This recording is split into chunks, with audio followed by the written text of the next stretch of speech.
मेरा नाम है हरिया, मैं काम करता हूँ बहुत बढ़िया, खाता हूँ खाना और रोज गाता हूँ गाना। अरे यार, आज तो बहुत देर हो गई। इस खतरनाक जंगल को देखकर तो मेरे हाथ पैर ठंडे हो गए हैं। अगर मैं वक्त पर गांव नहीं पहुंचा तो मालिक बहुत नाराज हो जाएंगे। तभी हरिया को एक आवाज सुनाई देती है। सुनिए हरि जी। अरे, ये आवाज किसने दी? तभी हरिया को सामने कुछ दूर एक औरत खड़ी दिखाई देती है। अरे भाई, ये औरत अकेली इतनी रात को इस जंगल में क्या कर रही है? चलकर पूछना पड़ेगा। फिर हरिया अपनी बैलगाड़ी उस औरत के सामने लाकर रोक देता है और उससे पूछता है। अरे सुनिए, आप इतनी रात को इस खतरनाक जंगल में अकेली क्या कर रही हैं? तभी वो औरत मीठी आवाज में कहती है। अरे हरि जी, आप आ गए। मैं कब से आपका इंतजार कर रही थी। वैसे तो यहाँ से काफी लोग गुजर चुके हैं, लेकिन मैं खास आपका इंतजार कर रही थी। अच्छा, तुम सच कह रही हो? मुझे तो यकीन नहीं हो रहा है। वो क्या है ना, आज तक किसी ने मुझसे इतने प्यार से बात नहीं की। हाँ हरि जी, मैं सच कह रही हूँ। अब देर मत करिए और जल्दी से मुझे मेरे घर तक छोड़ दीजिए। हाँ, कौन सी बड़ी बात है, अभी छोड़ देता हूँ। आप मेरे पीछे बैलगाड़ी में बैठ जाइए और मुझे रास्ता बताते चलिए। फिर वो औरत हरिया की बैलगाड़ी में बैठ जाती है और हरिया बैलगाड़ी हाँकता हुआ आगे चल पड़ता है। फिर उस औरत के बताए हुए रास्ते पर चलते चलते हरिया बैलगाड़ी लेकर एक काली गुफा के आगे आकर रुक जाता है। हरिया उस औरत से पूछता है।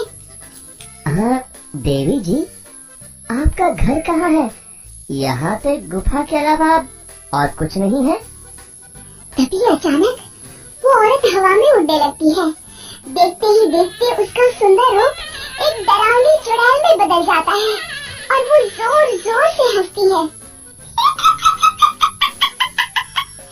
अरे तुम्हें एक नंबर का बेवकूफ निकला। तू तो मेरी आसानी से मेरी बातों में आ गया। अरे मर गया रे, ये तो एक चुड़ैल है। हे भगवान बचा ले, ये तो बड़ी डरावनी दिखाई दे रही है। और फिर अगले ही पल हरिया की बैलगाड़ी में रखा सारा सामान हवा में उड़ता हुआ उस काली गुफा के अंदर चला जाता है और वो चुड़ैल भी उस गुफा के अंदर जाकर कहीं गायब हो जाती है। हरिया ये नजारा देख बुरी तरह घबरा और परेशान हो जाता है।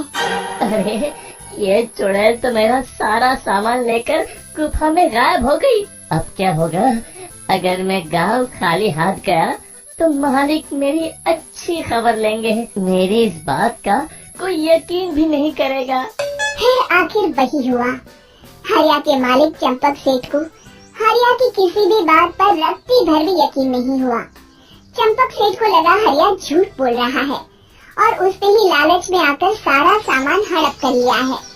फिर हरिया को बेईमान समझकर चंपक सेठ उसे काम से निकाल देता है।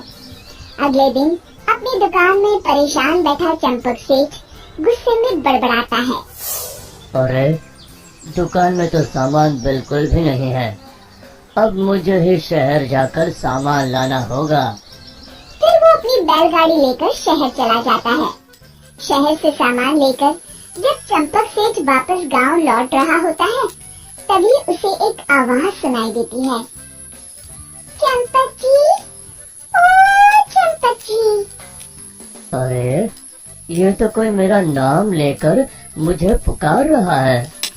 फिर उस रास्ते में वही औरत खड़ी दिखाई देती है। फिर क्या था, हरिया की तरह चंपक सेठ भी इस औरत के पास अपनी बैलगाड़ी लेकर जाता है और वो भी उसकी चिकनी चुपड़ी बातों के मुंह जाल में फंस जाता है। फिर चुड़ैल उसे भी अपनी गुफा तक ले जाती है और उसका सारा सामान लेकर गुफा में गायब हो जाती है। बेचारा चंपक सेठ लाचार होकर खाली हाथ गांव लौट आता है। फिर ये उस जंगल में रोज की बात हो जाती है। जो कोई भी शहर से कुछ लेकर गांव की तरफ लौटता, वो चुड़ैल उसे बेवकूफ बनाकर उसका सारा सामान लेकर गुफा में गायब हो जाती। एक दिन हरिया एक लकड़हारे को उसी जंगल की तरफ जाते हुए देखता है। फिर हरिया उसे रोकते हुए कहता है, अरे भाई, क्यों अपनी मौत को दावत दे रहे हो? मेरी बात मानो, आगे जंगल में मत जाओ, वहाँ एक बड़ी भयानक चुड़ैल रहती है। लकड़हारा हरिया की बातों को नजरअंदाज करते हुए कहता है, अरे भाई, मुझे पहले ही बहुत देर हो चुकी है, मुझे जाने दो भाई। शाम तक लकड़ियाँ काट कर शहर के बाजार में बेचना है। तुम अपनी ये कहानी किसी फुर्सत में बैठे इंसान को सुनाओ, मैं तो चला। इतना कहकर लकड़हारा वहाँ से आगे जंगल की तरफ चला जाता है। फिर अगले दिन गांव के मुखिया के घर के बाहर बहुत सारे लोग जमा हो जाते हैं। तभी हाथ में कुल्हाड़ी लिए खड़ा लकड़हारा कहता है, अरे मुखिया जी, अब आप ही हमें बचाइए उस जंगल वाली चुड़ैल से। हमारा सारा काम तो शहर से ही होता है।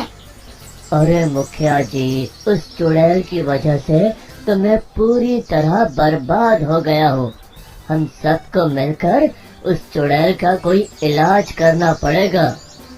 तभी भीड़ में खड़ा बीरा कहता है, आप लोग चिंता मत करिए, कल से वो चुड़ैल किसी को नहीं लूट पाएगी। मेरे पास एक बहुत अच्छी तरकीब है। तभी चंपक सेठ उसका मजाक उड़ाते हुए कहता है, अरे तेरा नाम वीरा है तो क्या हुआ? तूने अभी उस चुड़ैल को देखा नहीं है? जाकर अपना काम कर, बड़ा आया। तब मुखिया जी कहते हैं, नहीं नहीं चंपक सेठ, मुझे लगता है हमें इस लड़के को एक मौका देना चाहिए। फिर सभी गांव वाले मुखिया जी की बातों से सहमत हो जाते हैं और वीरा शाम को एक बैलगाड़ी में कुछ सामान लाद कर उस जंगल की ओर चल देता है। वीरा, ओ वीरा, कहाँ जा रहा है? तभी वीरा मुड़ के देखता है, वही चुड़ैल एक औरत के रूप में खड़ी है। अरे बहन जी, मैं आपको ही ढूंढ रहा था। देखिए, मैं आपके लिए क्या लाया हूँ। अरे वाह, तो खुद मेरे लिए इतना सामान लाया है।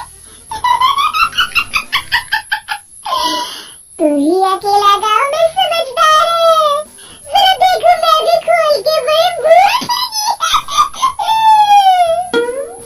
जैसे ही चुड़ैल उस सामान पर से कपड़ा हटाती है, एक भगवान शिव की तेज रोशनी उसके अंदर मूर्ति से निकलती है और चुड़ैल अपने असली रूप में आकर जलने लगती है। अरे मैं जल रही हूँ, बचाओ! देखते ही देखते वो चुड़ैल राख के साथ उड़ जाती है और सभी गांव वाले भी वहां जाते हैं। शिक्षा बुराई पे सदा अच्छाई की ही जीत होती है।